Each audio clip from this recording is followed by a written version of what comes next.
Halo semua, selamat datang kembali di channel ini, channelnya para tenaga honorer dan aparatur sipil negara. Video kali ini kita akan membahas terkait dengan kebijakan pemerintahan Jokowi yang membuka penerimaan seleksi pegawai non-pegawai negeri sipil. Untuk itu kepada rekan-rekan silakan ditonton dan disimak secara lengkap video ini agar rekan-rekan bisa menerima informasi yang utuh dan menyeluruh.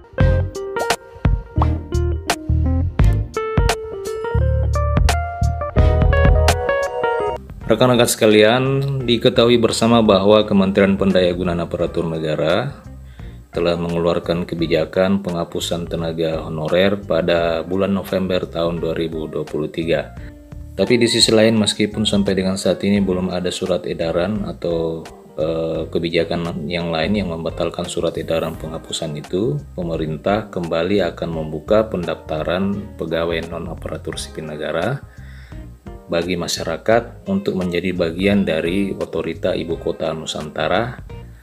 Nah, apakah rekan-rekan setuju dengan kebijakan ini? Pemerintah sendiri membuka pendaftaran tersebut melalui skema pegawai pemerintah non-pegawai negeri atau biasa dikenal dengan PPNPN.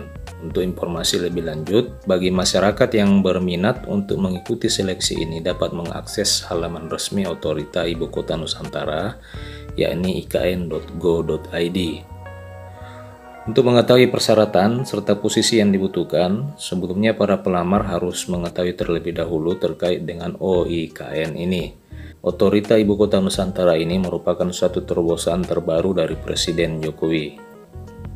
Sesuai dengan rencana bahwa ibu kota negara akan berpindah di Pulau Kalimantan, oleh karena itu saat ini pemerintah tengah membuat sebuah terobosan baru mengenai kelestarian lingkungan serta menerapkan suatu konsep peradaban yang baru bagi Indonesia. Pemindahan ibu kota negara ini dilakukan bukanlah tanpa sebab, karena pemerintah dengan sengaja memindahkan ibu kota di Pulau Kalimantan bertujuan demi mewujudkan pertumbuhan ekonomi secara lebih inklusif dan merata. Nah, terlepas dari semua itu, tentu ibu kota negara ini membutuhkan aparatur negara, sehingga pemerintah pusat membuka lowongan untuk pendaftaran non-PNS. Nah, ini akan ditempatkan pada beberapa posisi staf di berbagai bidang. Yang pertama adalah bidang sekretariat, kemudian posisi staf unit kerja hukum dan kepatuhan, posisi staf deputi bidang perencanaan dan pertanahan, kemudian staf deputi bidang pengendalian pembangunan, kemudian deputi bidang sosial, budaya dan pemberdayaan masyarakat, kemudian deputi bidang transformasi hijau dan digital, staf deputi bidang lingkungan hidup dan sumber daya alam, dan deputi bidang pendanaan dan investasi, serta staf deputi bidang sarana dan prasarana. Nah, itulah tadi terkait dengan posisi staf pegawai non-PNS yang dibutuhkan oleh pemerintah untuk ditempatkan di IKN.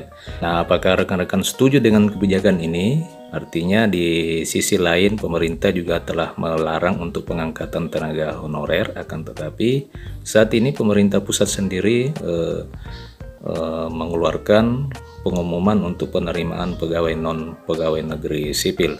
Rekan-rekan sekalian, demikian informasi pada video kali ini. Semoga informasi ini bermanfaat. Sampai jumpa di video berikutnya.